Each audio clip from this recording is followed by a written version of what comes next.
Welcome everybody to today, uh, which is October 16th of 2025 for the third and last uh, Energy Summer School session that Utah Needs Clean Energy and the Sierra Club Utah chapter is putting together.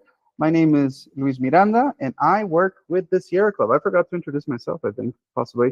I'm a senior campaign manager with the Bianco campaign, so I work with the national body, um, but I am just working on Utah and issues in PacifiCorp for the most part.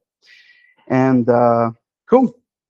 And we need to, as always, remember this has been a labor of love that's taken months and months.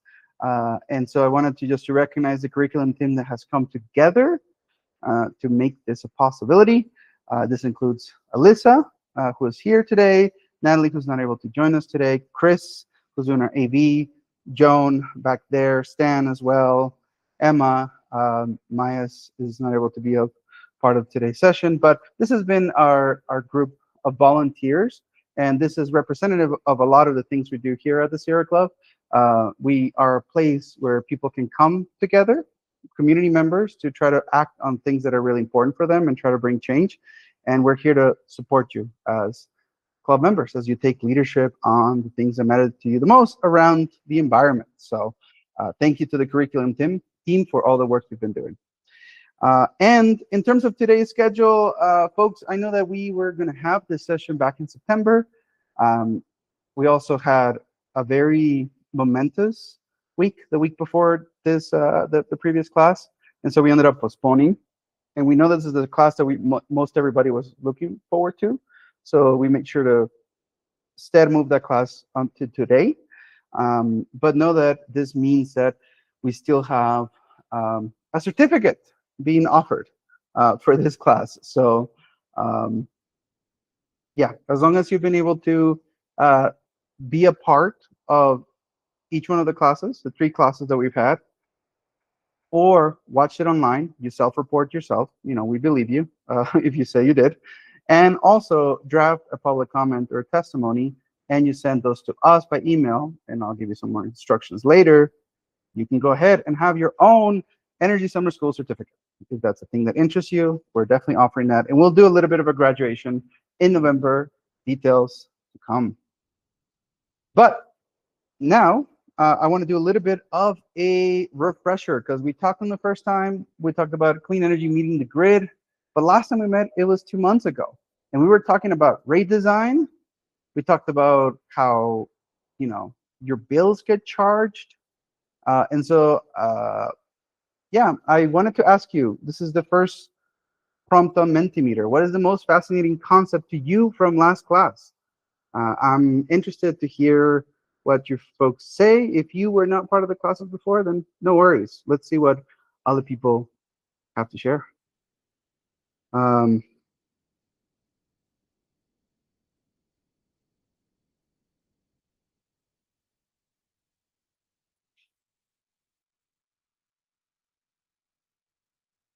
if you're drawing a blank, don't worry. This is literally, I'm doing this so you can go ahead and refresh a little bit and get some of that back. So,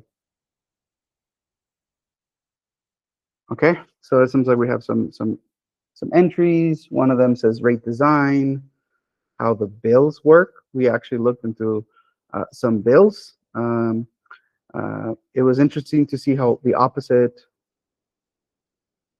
the ones for rate style are between those with solar and lower income folks. That is true. There's just a conversation. There was just a bit of a debate over how owners of solar panels are impacted differently than, say, folks that might be lower income and may live in less energy efficient homes, and the way that Utah's plan fits into the larger Midwest energy plan. Cool. All right. Thank you, folks, for playing that out. Let's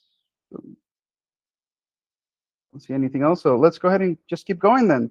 So today we are going over the name of today's class is Clean Energy Meets the Grid, Solar Storage Strain, and how clean energy impacts the traditional utility model.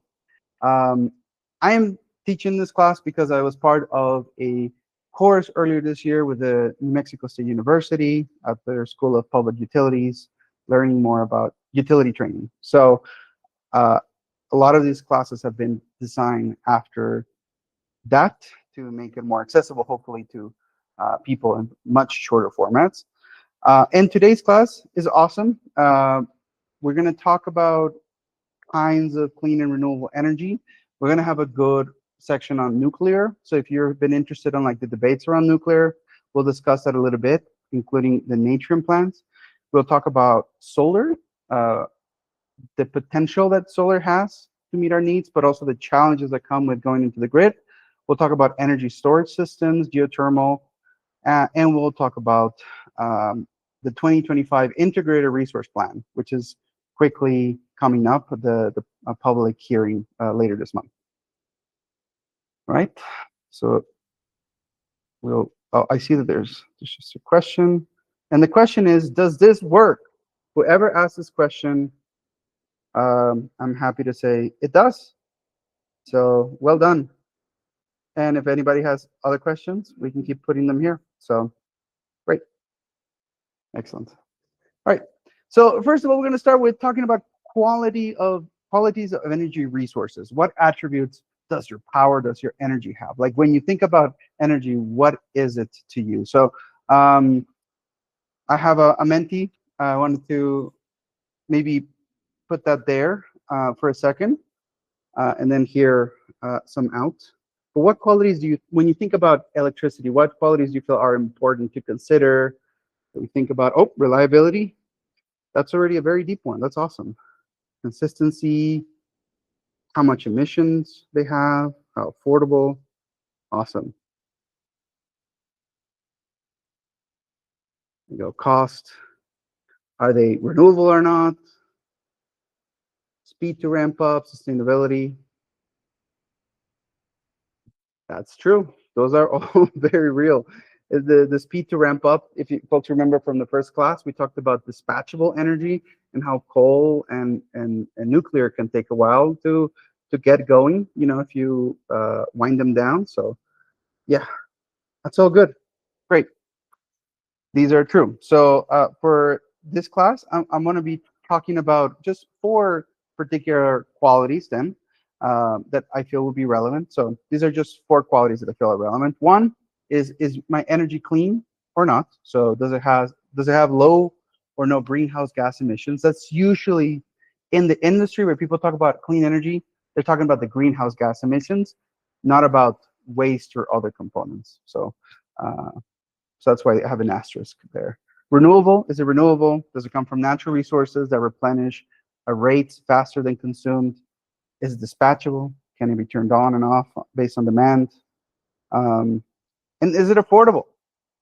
And so based on these, I made a quick and dirty table, uh, and I put some of the resources. This is not a comprehensive list of types of electric sources of electric generation, um, but there will be just relevant for today. So if you notice, coal, natural gas, they're not clean, they're not renewable.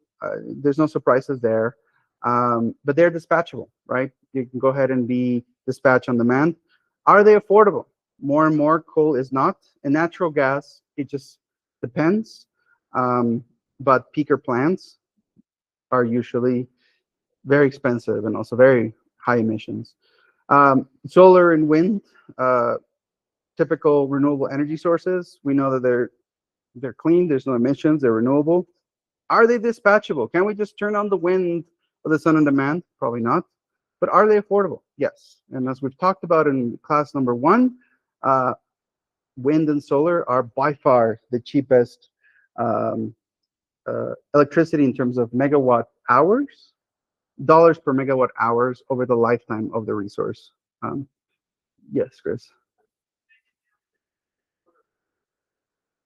Um, you know what? I put here cost effective for consumers and the overall energy system. So is it something that ratepayers, is it something that can be expected reasonably for ratepayers to pay for their electricity versus unaffordability? Honestly, it's a bit biased, right? All these are like social categories or categories that I'm assigning to this. This is not like physical categories. So hopefully that helps answer. I had a hand on the back. Okay, fair enough. I hear that question is not there. It's fine. Okay. And the last two resources here that I have are geothermal and nuclear. Geothermal is generally clean, renewable, dispatchable, but is it affordable? It hasn't been historically, but is it now? We'll talk about it later. And nuclear, the hot button topic that I think comes up often and often. Is it clean? So I want to say that by the industry conversation, nuclear energy is considered clean energy, but I put a question mark because I don't know if that definition of clean is sufficient for the concerns that people that would attend the Sir Club event would have in terms of environmental impact. Is renewable not? It is dispatchable, but is it affordable? Usually nuclear is the most expensive kind of energy you can get. So this gives you an idea of just some simple comparisons, but we're gonna jump a little bit more into some of these. I'm wondering though, we've talked about doing some more energy school classes in the future. I put a Mentimeter, and I would love for you to just enter right now. How interested are you in learning in depth about the following resources? So you can put 1 if you're not really interested in that resource, and 10 if you're just highly interested in that resource. So I'm curious to see what people's energy and desires looks like right now. Learning more in depth about those, and we can set up a class on them.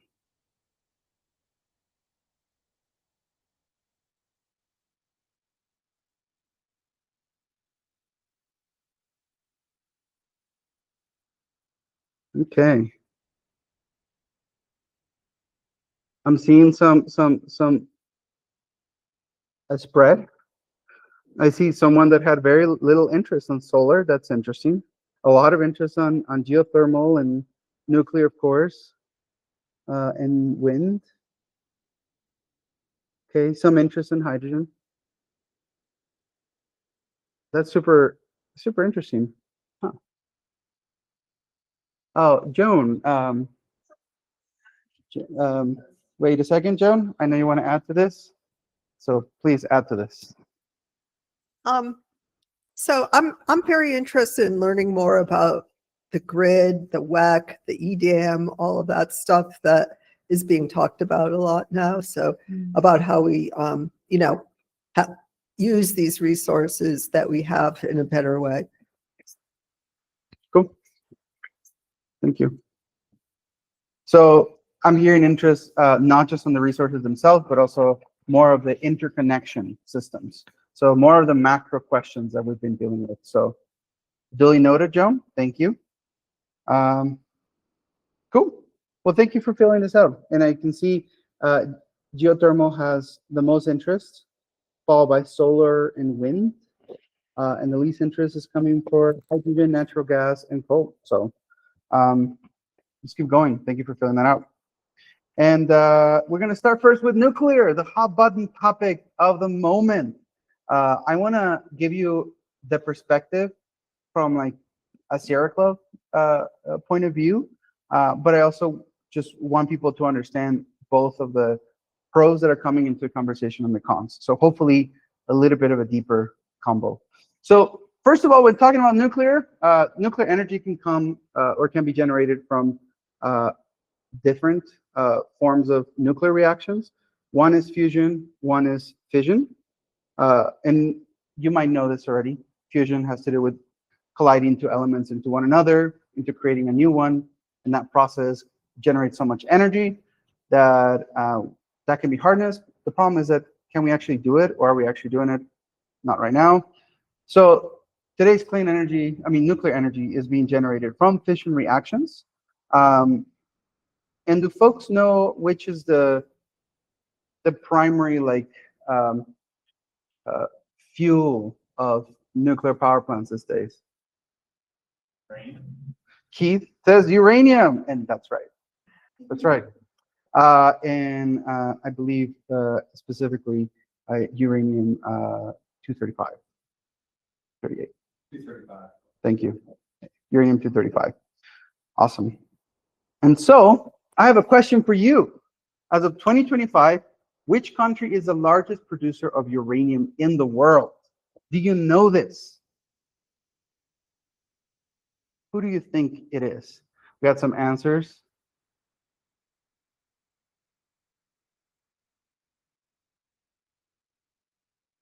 Okay.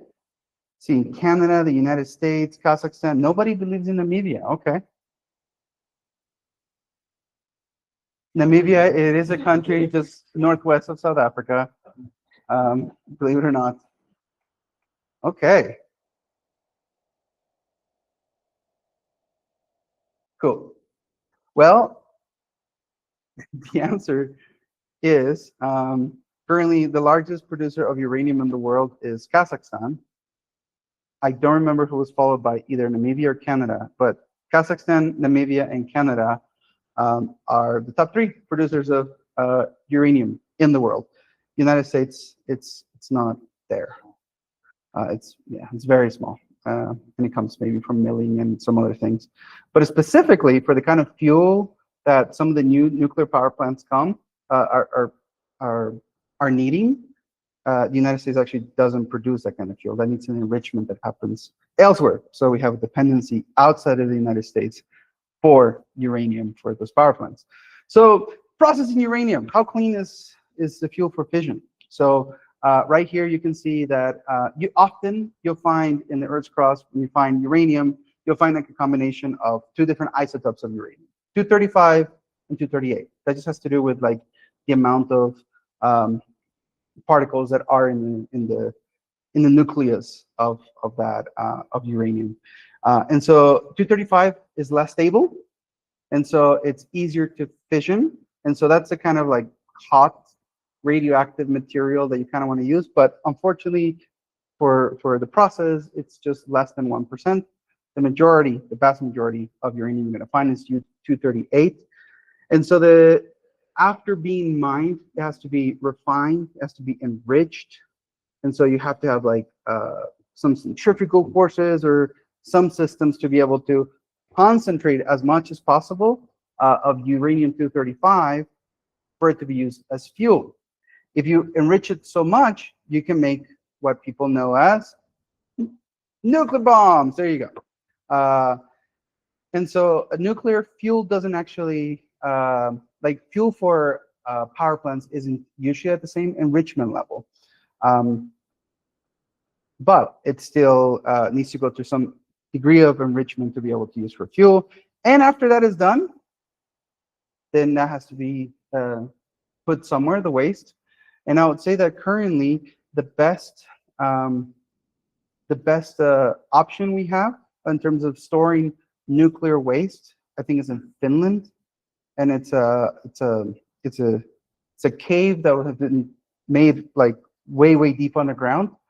And even then, that's not a permanent solution, because that cave would only be able to reasonably protect for 100,000 years. Just uranium, the waste of uranium is 200,000 years.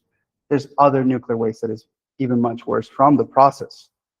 So how clean is nuclear power? And this is the question that I often ask, like, is uranium that clean?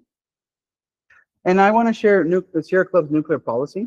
And so our policy is that the Sierra Club opposes the licensing, construction, and operation of new nuclear reactors utilizing the fission process unless certain things can be addressed.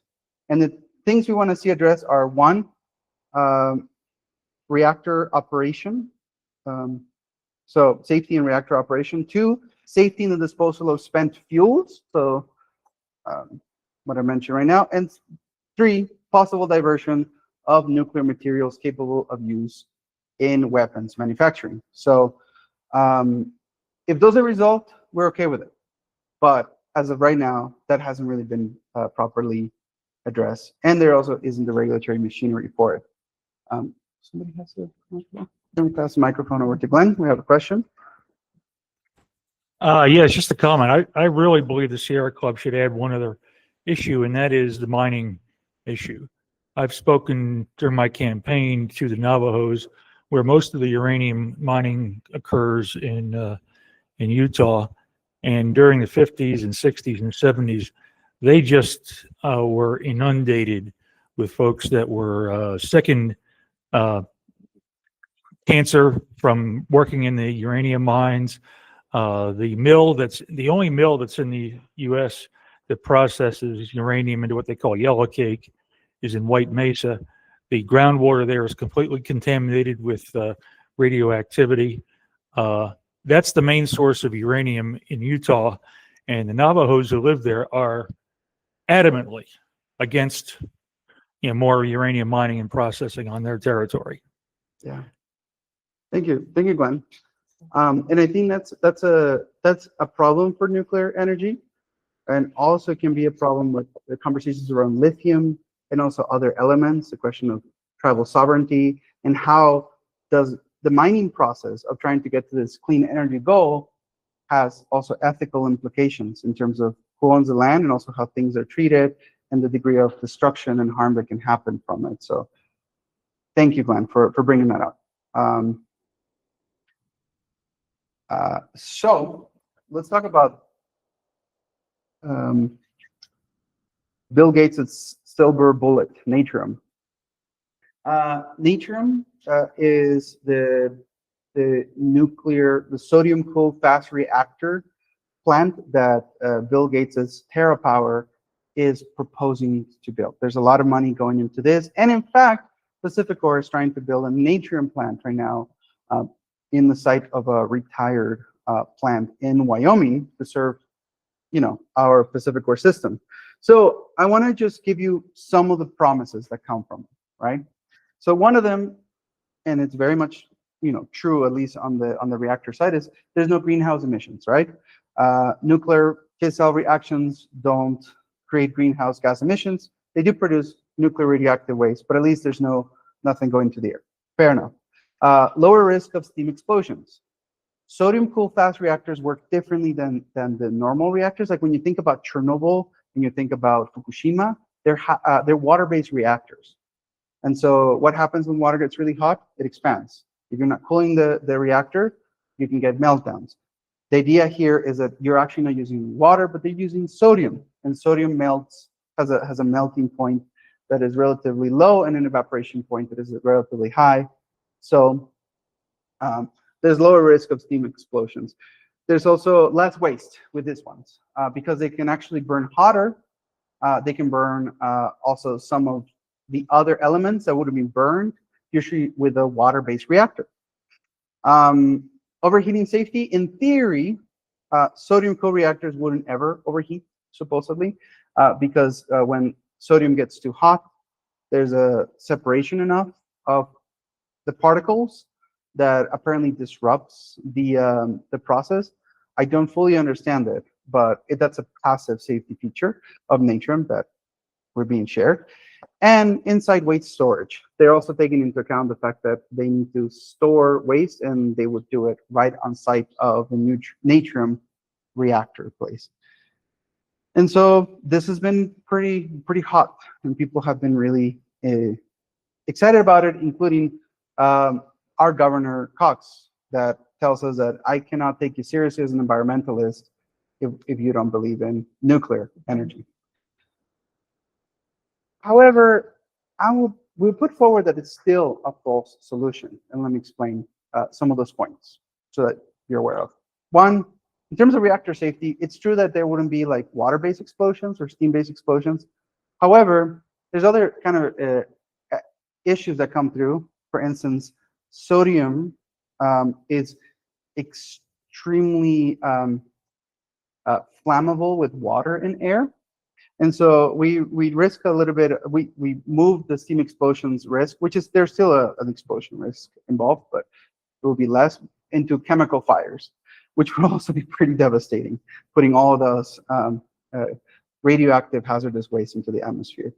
Lethal waste, even though they promise to burn some of the worst radioactive waste that comes from water-based reactors, there's still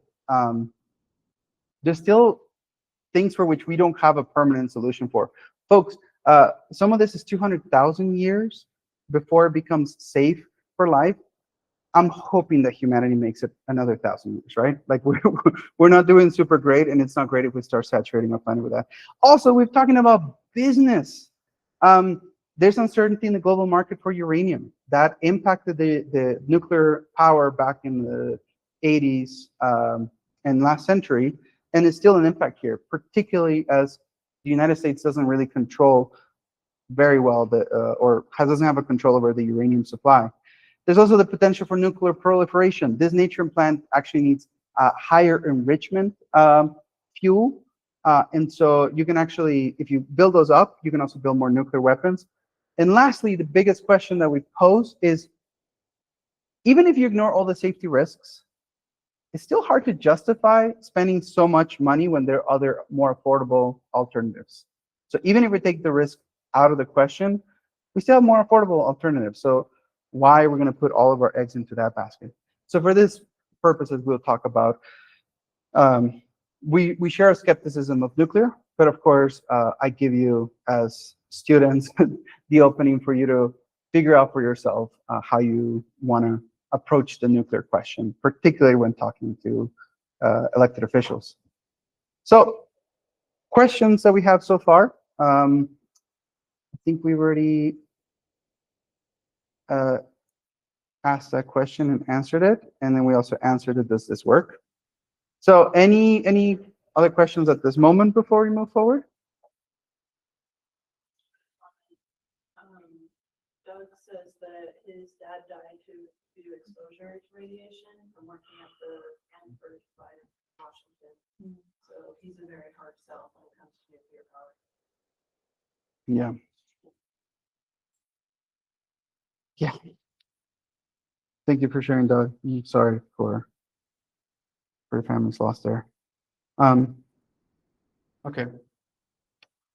Right. If you have no other questions, let's just keep going then. Okay, so let's change the tune a little bit. Let's talk about solar and harnessing our greatest power generator, the sun. So here are two examples of solar sources, but they're different. The one on the left is solar thermal.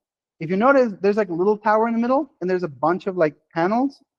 Those are not exactly like panels. They're mirrors that are reflecting energy into the tower that heats things up and then creates like a steam cycle to then generate energy. So that's solar thermal, using a sun to heat fluid to spin a generator.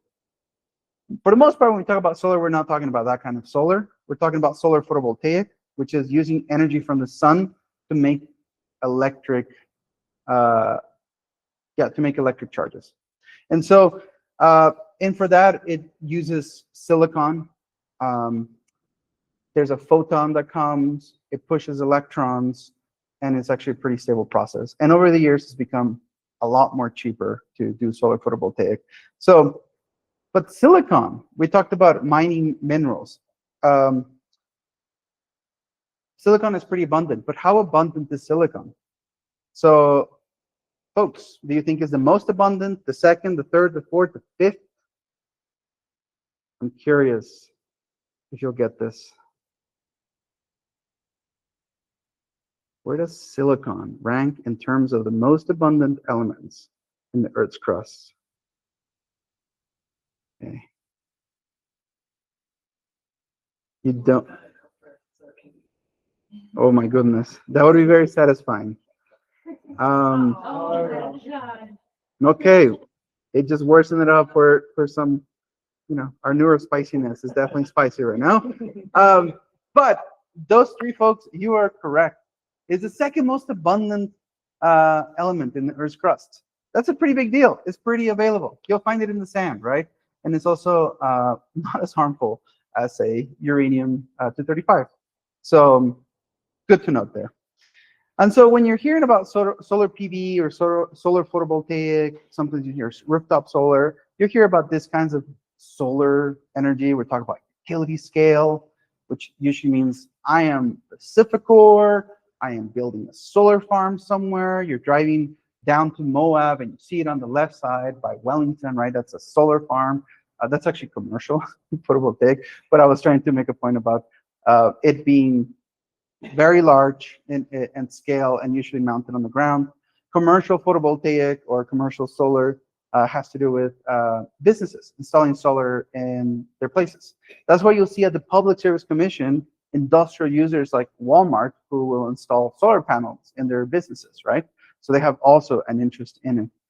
You'll hear community solar mentioned, but community solar isn't too different from the others. It's just more of a concept of communities putting money together to build their own like local solar resource to use to supply energy locally. So it's more about ownership structure. And lastly, residential solar, residential photovoltaic. And that's usually what we find in our home.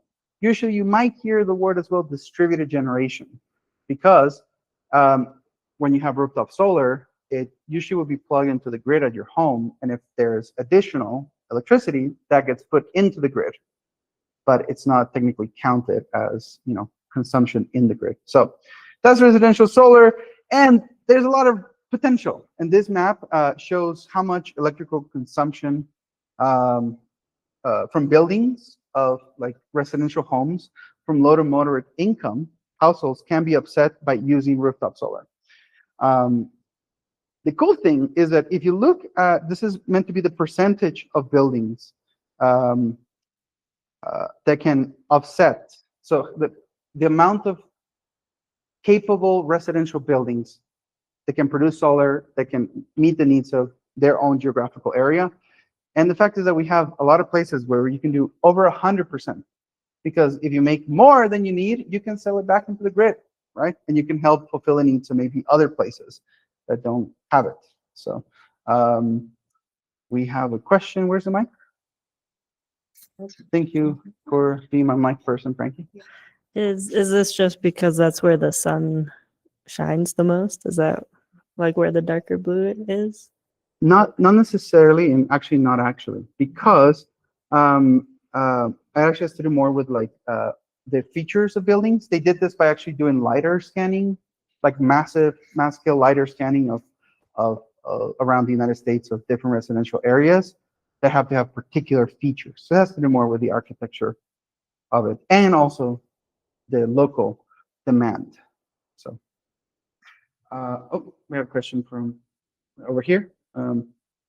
Assistant, thank you, Frankie. Yes. How long does it take to pay back residential solar in Utah? That's a great question. I don't know. We have some rooftop solar owners. Maybe we can come back to that question. Yep. Oh, Glenn has an I answer. can't verify this, but I was told when I installed mine, it was about 10 years. Okay. I saw they gave me some pro formas. I have not tried to verify them over the last 12 years that I've had them on my roof. Okay. I was going to ask, when did you get them? Cool. Joan has a comment? I don't know the URL, but there's actually a place where you can plug in your address and what kind of, the stuff about your house, and they will tell you the cost and the payback for your solar system. And it's basically geographic based on your electric rates and things like that. Cool. Thank you, Joan. Yeah, send us that website, and maybe we can add it into the follow-up email. The big point here is that the potential of residential solar or photovoltaic is that we can get we have a lot of buildings that are capable of doing rooftop solar, and if we just take those low-income buildings, right, we can still fulfill 57%. Sorry, that would be still 7% of all the buildings. Doesn't have to be all of them, but we can fulfill up to 75% of all residential energy consumption. And so there's a lot of potential here. We can meet a lot of the demand that is out there. The reality is that back in 2016, we only 1% had rooftop solar. So you were part of the 1% of a different kind, Glenn. The rooftop solar 1%. That's a great 1% to be a part of, in my opinion. So I was going to ask you, how many of you have rooftop solar at home? Do not answer option 3 because that's a mistake. But I'm curious. Oh, sorry. The code is 87574860.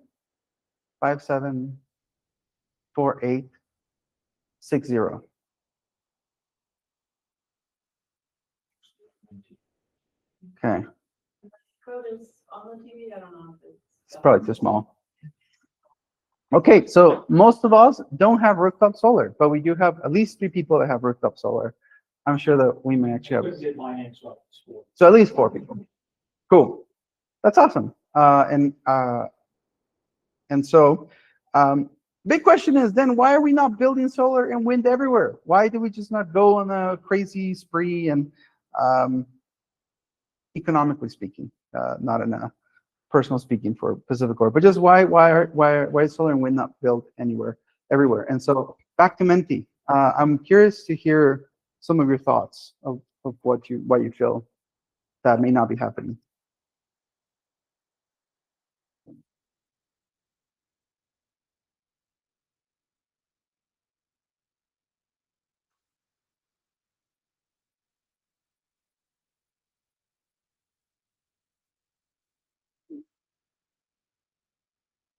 These answers are incisive. Bad policies, yes. Politics, yes. Subsidies and tax breaks for coal and natural gas. There's been new things coming up recently to incentivize keeping coal alive. Big oil, abusive mining practices, too expensive. Unfortunately, that is true. The cost is still can be really high for a lot of folks, particularly in lower and middle income places. Cost upfront, unaffordable. Government money in dirty energy because the government chooses to subsidize carbon-based emissions. The time of production is not aligned with the time of consumption. Most home electrical consumption happens after the sunsets, probably. Yeah. Ooh. Whoever answered this last one, because utilities are paying off coal and don't get more debt, you get extra brownie points for a callback to class number 1. But this one is a pretty accurate one and important one for where we're going right now. Because one of the reasons I'm going to put forward to you is that just one of the challenges that you find in the conversations with the Public Service Commission and in general is that solar and wind aren't always where we want them to be, and they're always on when we want them to be. This is an example of a map of where solar is most conducive for solar, which is as a solar resource, which is where the yellow is at. And then for wind resource, you can see it's up in the middle of the country. Places like Wyoming are actually pretty well set up for wind, geographically speaking. This is for onshore wind, of course, not for offshore. But yeah, we don't have the grid connectivity, to move the resources, like to farm enough solar here for the rest of the country. That's something that does have to be built, and that takes, of course, money and effort. And also the duck curve. So this is as 101. If you can learn about one thing today, this would probably be the main thing to learn about today. So ain't no sunshine when she's gone, Bill Withers. So this right here, this graph, as you can see at the top, that line, and this is an example graph of load and demand in a day by hours. And so if you look at the top one, that's like the actual total demand period that is happening in the grid at that given moment. At the bottom, you'll see wind. This is, I don't know if this is representative of how wind usually would be, but this is just an example. You can see like how it might fluctuate during the day. Solar, predictably, does hike up at some point during the day. Like, in this case, we have around between 8 and 4 p.m., 8 a.m. and 4 p.m. in the afternoon. And what happens when solar is on, right? If we have rooftop solar, and as I mentioned, that's electricity that is going into your home or is going into the business during the day, that's being consumed first. And so electricity is not coming out of the grid.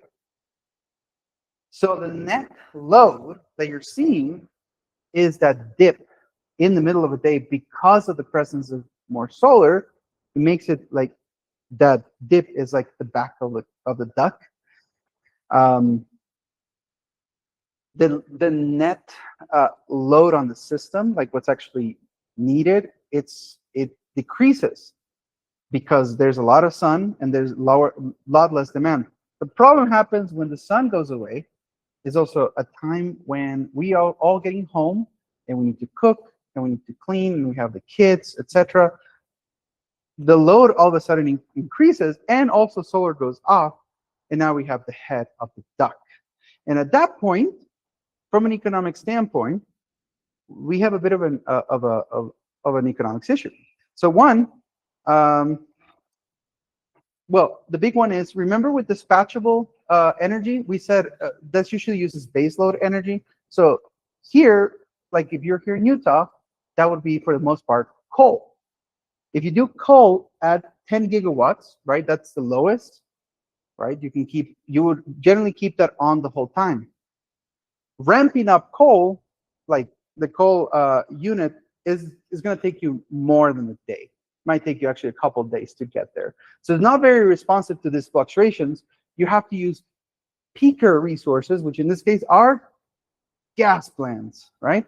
And gas plants can be more expensive per megawatt hour, and they're also pretty dirty. And so the net demand goes low. You try to meet the base load demand there, but then what do you do when it increases? We end up having the issue that now we may be spending more money for a dirtier resource to make it up. That's the issue with duck curve.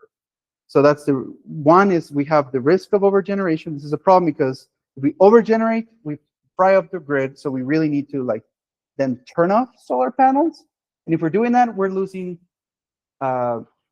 investment, right? Because we're turning off an asset.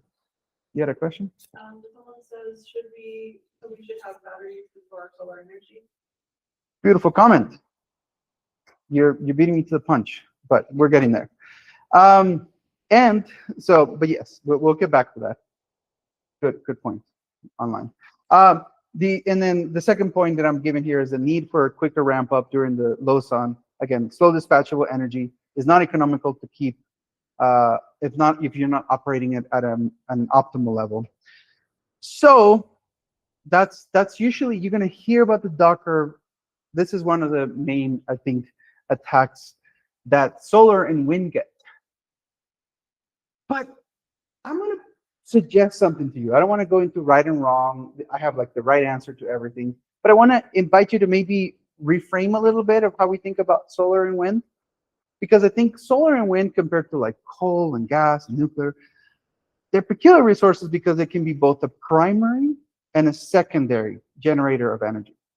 We can have a solar panel and we can get electricity from it, but also we can instead use that to store into energy for later use.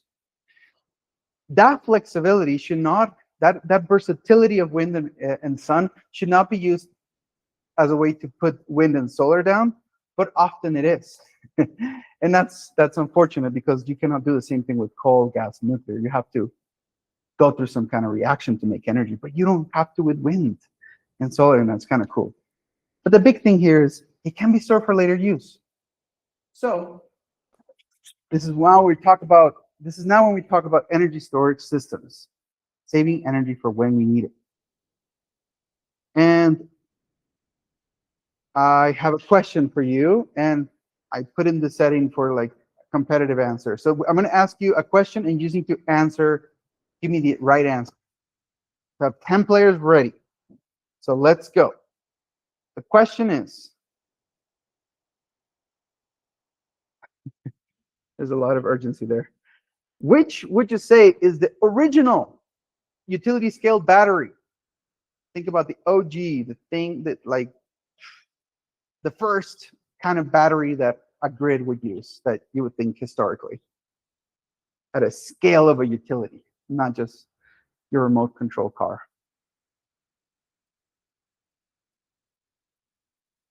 Some answers. Time's running out. We got 10 seconds. Just one word. It's just one word.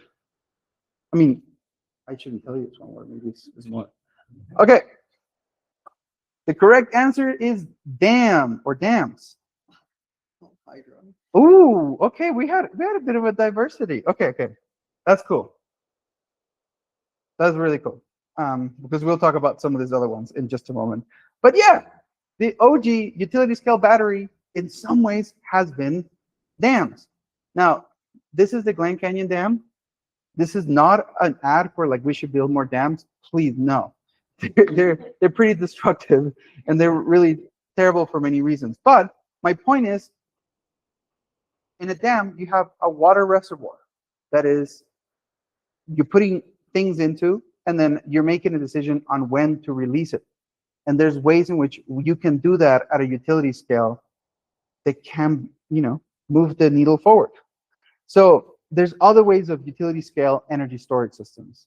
So pump hydro, you can have a situation where during the day you have solar panels and wind turbines pumping excess energy, pumping water up into a reservoir, and then in the evening releasing that water to generate electricity on demand. That's what pump hydro is. Similarly with compressed air.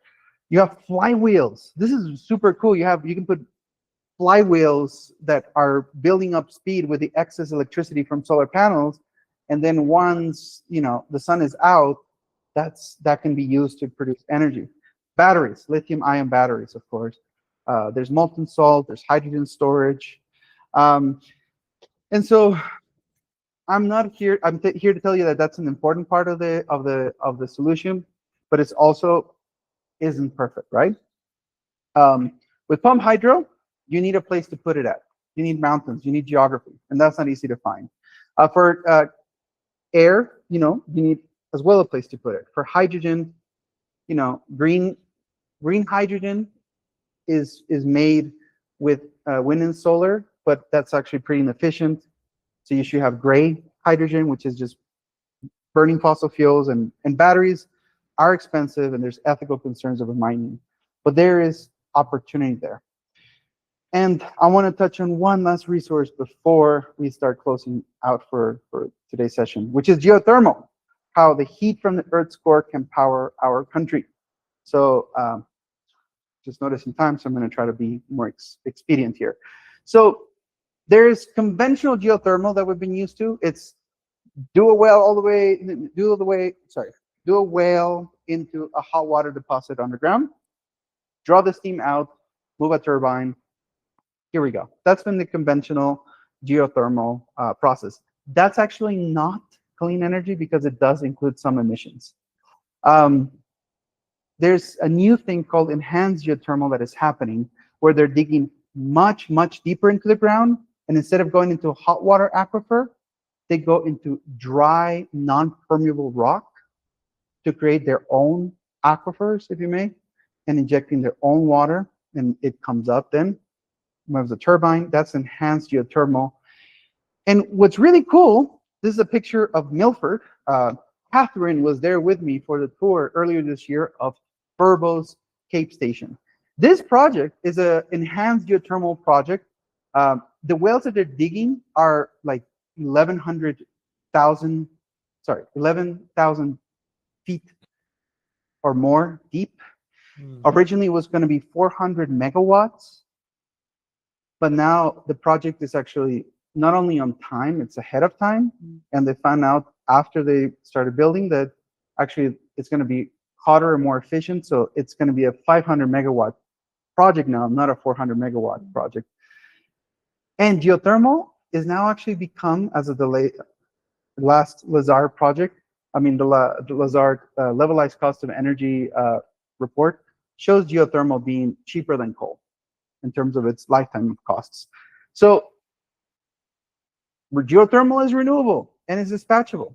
And is it costly? Yes, but it competes with coal. That's kind of cool. And we have it here in Utah. We're like pioneers in some new technology. That's awesome. But I also don't want to be like silver bullety about this. We don't know a lot of other things that go with it. It still involves fracking, right? Which is not,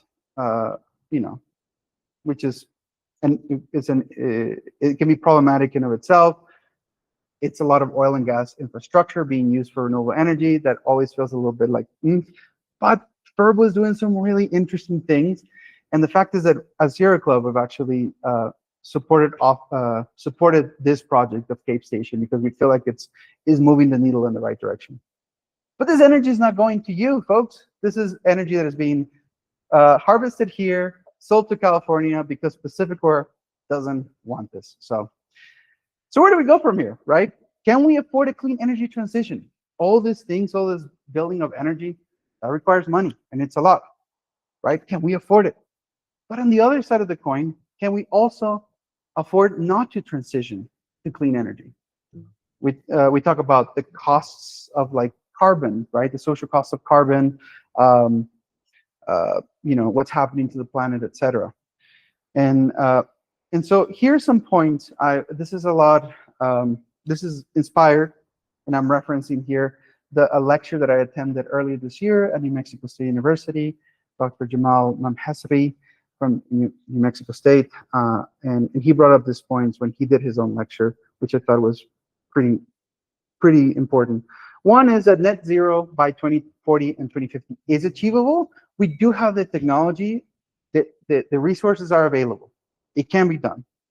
However, decarbonizing through renewable energy will need us to multiply by far more the production that we have currently through renewable energies, and also improve the grid. There's also renewable farms like solar. They require a lot of land. That's 425,000 square miles. That's about the size of New Mexico. And that would bring a lot of questions of where does it get set up? Do we do it in public lands? Do we do it in lands that should be protected, right? Should it be done in all the homes? There's some big questions. And achieving net zero by 2050 will likely need about $900 billion per year over 30 years in capital investment. If you want to compare that to the budget of the United States, we're talking about similar budget to Social Security. That's massive, right? That's a really hard sell probably with a lot of folks. But again, we are investing in energy. Where are we investing our money to build into the future? Which brings me to PacifiCorp's 2025 IRP. The IRP is the Integrated Resource Plan. It is essentially the plan that the utility company presents to your agency that regulates them in your behalf in order to tell them where they're going to get their energy and get approved. And it's a bit of a master plan. For those of you that know that we're doing some stuff later this month, that would make sense. And so a couple of things I want you to know about the 2025 IRP. Very importantly, one, it removes retirement dates from the coal power plant, their coal power plant fleet fully, which was pretty shocking, and it's backtracking from the promises that they've made in the past, which means that now we're tied into those resources for longer. Second, before 2030, PacifiCorp, so Rocky Mountain Power, only will be building renewable energy in Oregon and Washington to serve Oregon and Washington, not us. And we find that problematic because, in fact, we feel is like what PacifiCorp is doing is they're failing to mitigate how coal will continue to become more expensive and will impact ratepayers because of the new laws coming as well in Oregon and Washington. And so no building, no clean energy around here before 2030. They're not using stuff from the IRA. Like, we could be saving billions of dollars of ratepayers, and they're skipping all that. So what we're trying to ask the Utah Public Service Commission is, one, to not acknowledge PacifiCorp's 2025 IRP. We're telling them, please do not acknowledge this.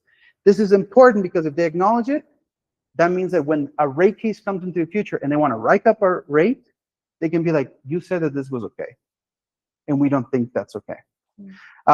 Second, we want to demand we want to ask the Public Service Commission to demand PacifiCorp to include more solar, wind, and geothermal, and battery storage, things that you've been learning about in this school. And three, we want to ask PacifiCorp, we want them to ask PacifiCorp to save ratepayers by building renewable energy as soon as possible, and use the renewable energy credits that are still available up until June next year. So we are still on time. So yeah, what final questions do you have about today's presentations? And so I'm seeing some here. So should we have batteries to store our solar energy? I think the answer from this class would be yes. We need batteries to be a part of the solution, along with other energy resources. Should I buy a battery? I don't know that. That's a really good question. But maybe we can find some resources and some thoughts to put into our post-class document. Are solar farms more cost efficient than rooftop solar? Yes. Scale. And also the cost, and also they have a higher capacity factor, which means that they can operate at a higher rate because of their location. Usually, they find an optimal place. So often they are, but doesn't mean that you shouldn't do rooftop solar. So is the 200,000 years about uranium, its half-life? I think that's right, but there's also other elements that are involved. Jackson, and we have a microphone here. Yeah, I'm curious how we can figure out more about how Utahns are expected to pay more money because of PacifiCorp's failure to capitalize renewables, right? Following Oregon and Washington doing something different, I guess we're going to be paying more per unit of coal. Where would I be able to find more information about it costing us more? Because that's how we sell it to this legislature. Yeah, the legislature might be. It's definitely an interesting place, but we can try to get some more resources on that. I think we have some things available. And Glenn, if you have one of the answers to that is that the legislature is demanding that they keep coal in operation. Yeah, SB 224. That's the legislature's plan. They're dominated by the coal industry. Okay. Do you want to add something to that or a different question? Yeah, excuse me. The Rocky Mountain Powers, from what I know, is trying to expand their alternative energies solutions. And so your questions aren't really focused on what Rocky Mountain Power is already doing. It's asking, it seems to be saying they need to do more. Is that what I'm getting from your questions about what Rocky Mountain Power is doing now? I think currently, in terms of resources coming online, there shouldn't be any resources that I know of. They canceled the 2023 request for proposals that was going to develop new energy. And a lot of it had to do with the Oregon wildfire situation, the cost. So essentially, they were found liable for millions and millions of dollars, like hundreds of millions of dollars damage.